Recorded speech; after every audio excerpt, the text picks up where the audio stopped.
Everyone loves asking the same question about superheroes. What if they were real? It's the foundation of almost every comic book universe. The assumption that somewhere beneath the spandex and spectacle, there's a version of our world, just slightly more magical, slightly more hopeful. Marvel usually answers that question with symbols, with people who endure tragedy and come out stronger, with the idea that power, when given to the right person, becomes responsibility. But there's one Marvel comic that asked that same question and answered it like a medical examiner closing a body bag. This is Marvel. Ruins. And it might be the bleakest, most honest thing Marvel has ever published. Not because it's violent, not because it's shocking for shock's sake, but because it refuses to comfort you. In this world, superpowers don't create heroes. They create patience. They create evidence. And no one gets a miracle. Ruins was released in 1995, written by Warren Ellis, and it was never meant to be a mainstream hit. It was designed as a dark reflection of Marvel's, the critically acclaimed series that portrayed the rise of superheroes through the eyes of ordinary people. Same framing device, same photographer, same world. But where Marvel's is nostalgia and awe, Ruins is documentation. Cold, clinical, unforgiving. This isn't a story about heroism.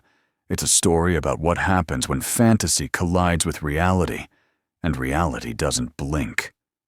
The story follows Phil Sheldon, a photojournalist.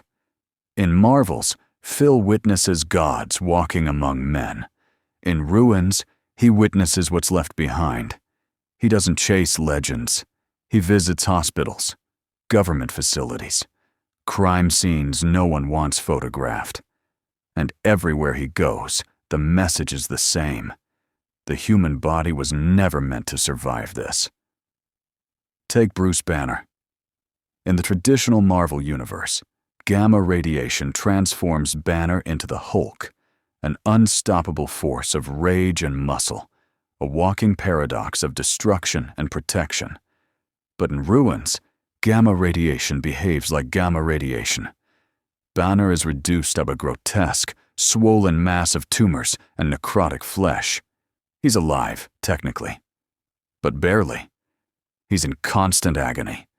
There is no transformation sequence, no duality, no struggle for control. Just a man whose cells are mutating faster than his body can die.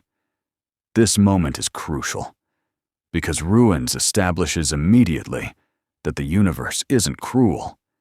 It's indifferent. And that indifference carries over to Peter Parker. The radioactive spider still bites him. The experiment still goes wrong. But instead of enhanced strength and reflexes, Peter's internal organs mutate violently. His body cannibalizes itself.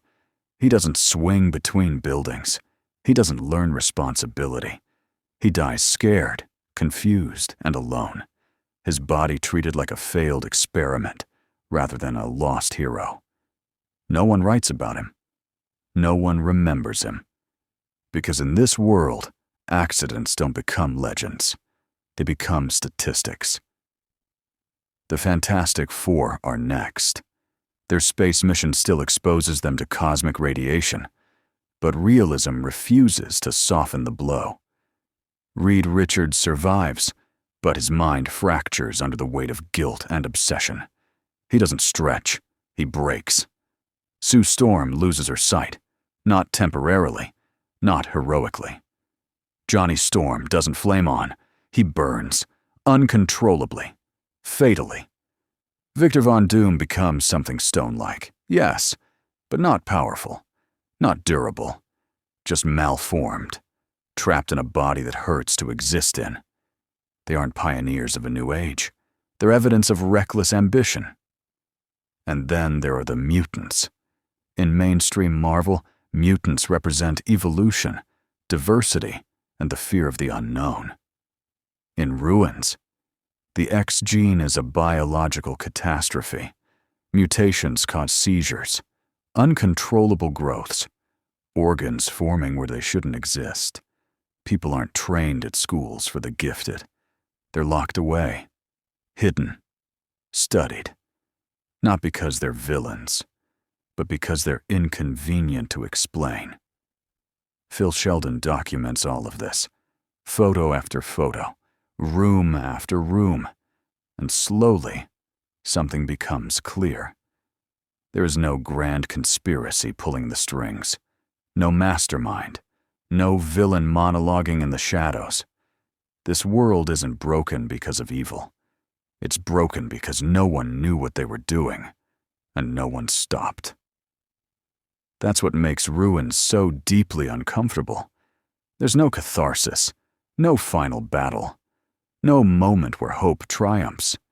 Because in real life, hope doesn't always win. Sometimes it just watches. Governments bury evidence. Corporations suppress reports. The public moves on, and Phil keeps taking pictures, because someone has to remember, even if remembering doesn't fix anything. And that's the quiet horror of Ruins. It doesn't scream at you. It doesn't revel in darkness. It just asks you to sit with the consequences, to imagine a world where superpowers arrive and nothing else changes, where greed still exists, where shortcuts are still taken, where human limits are still ignored. This is why Marvel will never adapt Ruins. There are no heroes to root for, no villains to defeat, no sequel hook. Ruins doesn't expand a universe. It closes the book. Marvel usually tells stories about what we could be. Ruins tells a story about what we are. Fragile, fallible, and not immune to our own ambition. In another universe, Spider-Man saves the city. In this one, he never survives long enough to matter. And maybe that's the point. Some stories exist to inspire, others exist to warn. And Ruins is a warning Marvel only dared to tell once.